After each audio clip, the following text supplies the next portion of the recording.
في شويه رعاع ما بينتموش لمصر خالص، ما بيعرفوش حاجه اسمها مصر. واحد طلع يقول لي الصعيد يا دوله وانا صعيدي واصل الشهامه ومش اصل الشهامه. عن تجربه الشخصيه لا شفت شهامه ولا غير شهامه ولا الكلام ده خالص اللي بيتحكي في الاعلام ده. طلع لي واحد معفن تاني يقول لي بدو مصر، بدو مصر اللي هم تعدادهم كلهم في مصر بحاله ما يكملوش 10000 شخص، 10 تنفار وخيمه ومعزتين، وطلع يتكلم بدو مصر وبدو مصر واحنا مش عارف ايه.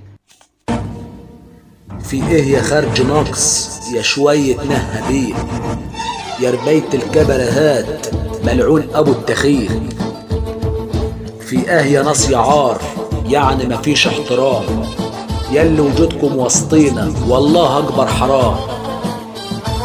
مالك يا ابو اللبانة والسلسلة والقميص طالح تغلط في سيادك يا عويل يا ابن الخسيس؟ الناس كلها على راسي حق الرد ده مقفول، واللي يغلط في ناسي ارد عليه على طول. بتحكي على الصعيد وبتغلط في الشهامة طالح كيف البنات بالسلسلة واللبانة. صعيدنا سيد اللي جابك يا شوية هباشين، جزمتنا اشرف منك انت وتامر امين.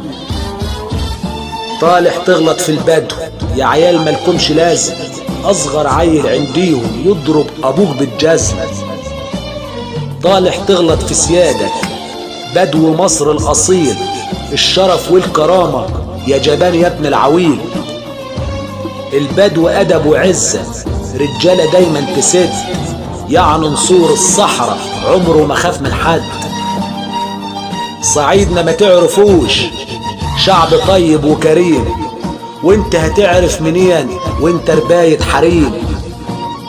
عشت يا صعيدنا حر على الارض اسد جسور، رجالة بمعنى الكلمة وسط الحروب نصور.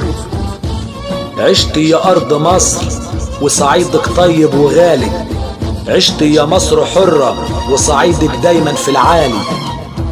عشت يا بدو مصر رجالة مفيش كلام، والمصر ام الدنيا مليون تحية وسلام. واحلى سلام طاير حاير على كل اهل وناس.